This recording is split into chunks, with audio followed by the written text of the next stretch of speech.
So just for those who've been joining us and welcome here, what we're doing is we're addressing a series of questions. This is sort of a moderated discussion. We're going stepwise right now. I want to thank all of our panelists for your responses and actually for keeping on time. I think this is going to be really good, and it's designed to sort of get their perspectives out, and then I think we'll have some time for discussion at the end too. So I think everybody's trying to save time for that, and I want to thank you for that as well. So the first question was, what is the problem? What is the essential problem that has led to all these wars of empire? And now the next question, and I think that was actually an excellent way to leave it, is what are the two most essential reforms that we need to achieve in order to ensure that the United States no longer acts as the great imperial power that it has become in the last century, and especially in the last 30-some years. So that's the first question that I'm going to pose to Kevin Zeese again, from Voters for Peace, sitting to my left. Limiting myself to two, I would say the first would be to obey and enforce existing laws, and the second would be to deal with the money. If we just obeyed and enforced existing laws, we wouldn't be in the wars we're in right now. As we said in the initial opening comments, the Constitution makes it very clear who sends the United States to war, and that's the Congress. And James Madison, wrote about that portion of the Constitution that gave Congress that power. He said it was the most important part of the phrase in the Constitution requiring Congress to declare war, not leaving the power in the hands of one person. They had been through wars with kings. They'd seen kings bankrupt their countries. They'd seen kings send them to needless wars, and that was one thing they wanted to avoid, was the idea that one person could send the country to war. And so just obeying that one step right there would make a gigantic difference. A second major law to obey is international law. What we're involved in now in the United States are what are called wars of aggression.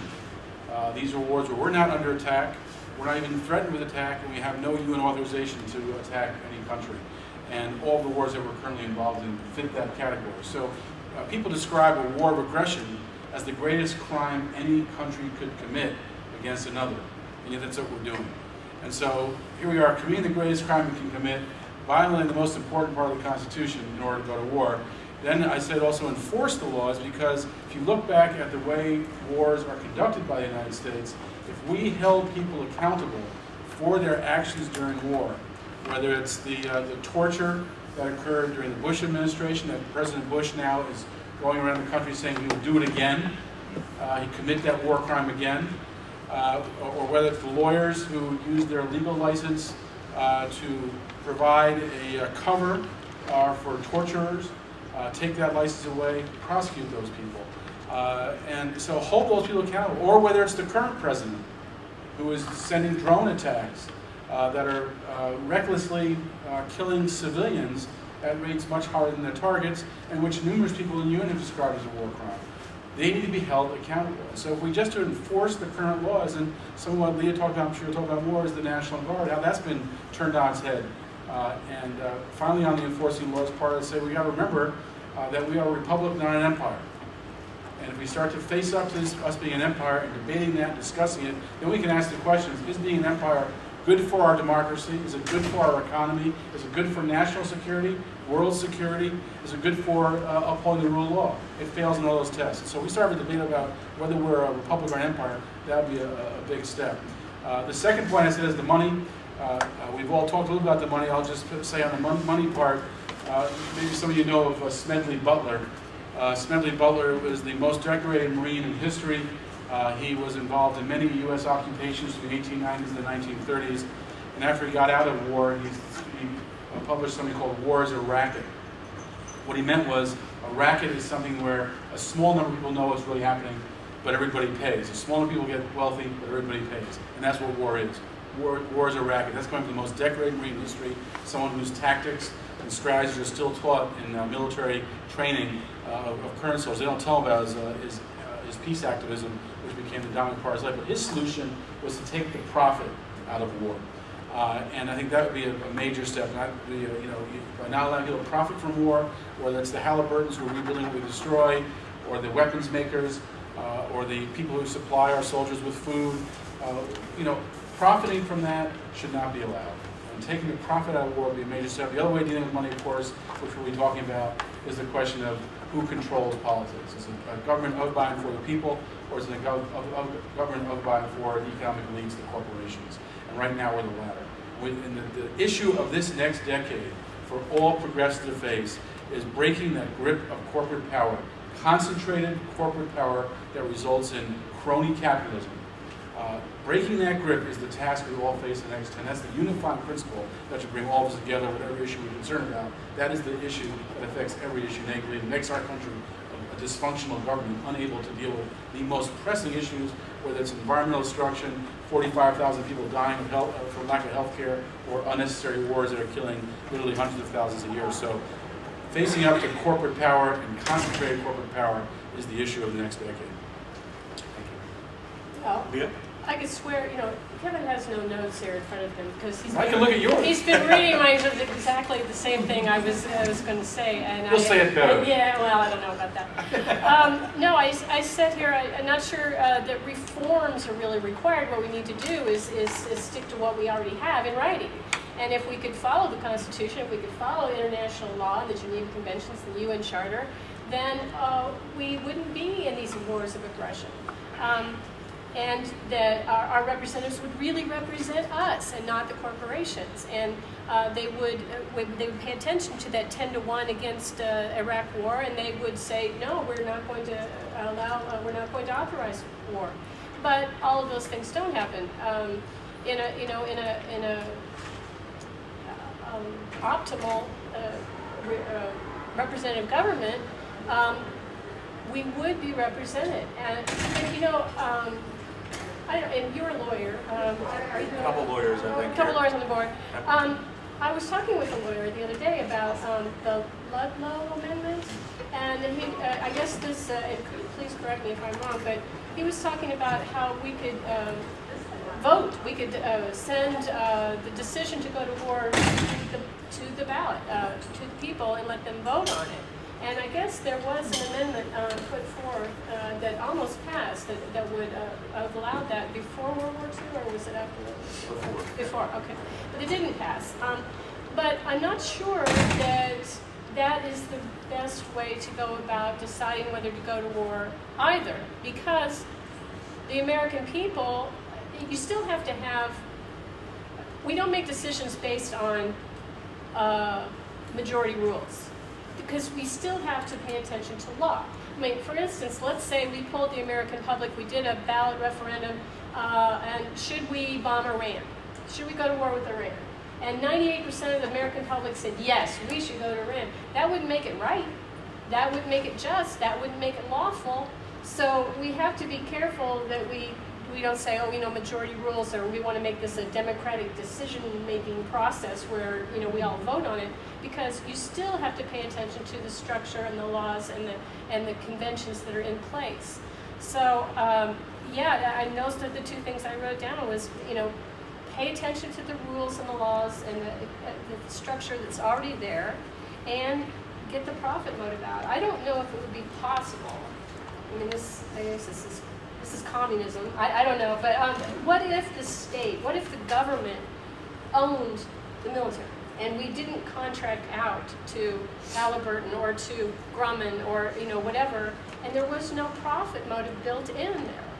Then, if there was no money to be made, then maybe we would focus our energies on making other things that we could make a profit from, and then that big military-industrial complex, which the term, by the way, was coined by General Dwight Eisenhower, another military person. So, if I think the money in the corporatocracy is the key to it, and if we could get the profit motive out of it, and if we could get our representatives, our Congress, to listen to the actual people and represent the people, that would help. So the idea of having the government run the military and own the military suppliers, as opposed to the military suppliers own and run the government? Exactly. I think that's actually called progressivism. That was something that Fighting Bob fought for. I'm not a political scientist, but good Republican value. Yeah. Thank you, Leah. Sure. David. I think it's appropriate to bring up Smedley Butler, as Kevin did, and again, I've agreed with everything everyone has said so far. because there is this push now for the military to tell the civilians what to do. And McChrystal, who was just fired for bad mouthing some individuals, was kept on months ago when he told the president to escalate the war and how much. And if the corporatocracy that went to Smedley Butler and said, we want a coup, we want you to get rid of Roosevelt, if that had been McChrystal, there would have been a coup. Smedley Butler said no, McChrystal would not have. These are the kind of people we have now in our military. I think there are lots of great sort of direct fixes of strengthening the War Powers Act, or requiring that Congress members' kids go to war, or having a draft and so forth. I think there's all kinds of fixes, but how do you get to them? I think no, but I'm still on the second question because this is the second question. What are the two most important reforms to democratize defense? Well, nothing that we're talking about here has anything to do with defense, right? I mean, we're going to talk about defense or get rid of 95% of what our military is doing. But I think the two biggest reforms are in the money and in the media. And I think that we have to get the money out of the elections. We have to get rid of the idea that corporations have human rights as people, and that spending money is free speech. And I think that campaigns like freespeechforpeople.org and movetoamend.org are on the right track, and I think that we have to pursue that kind of agenda at the state level until we get it nationally. But I think that our communication system is far and away the weakest link. And one where we can take steps from teeny to enormous without anyone blocking us. We can easily build the independent media outlets that are needed to communicate what we're talking about here.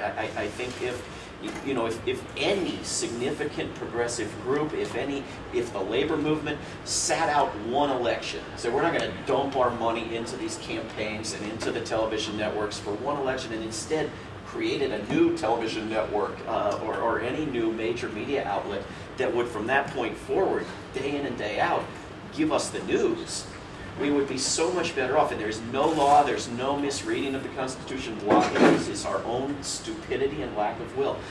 But ultimately, we're going to have to publicly fund decent independent media the way that other nations do. And if we get those two fixes, then everything else becomes much more possible, and we can legislate and we can rewrite our Constitution and our laws and enforce them.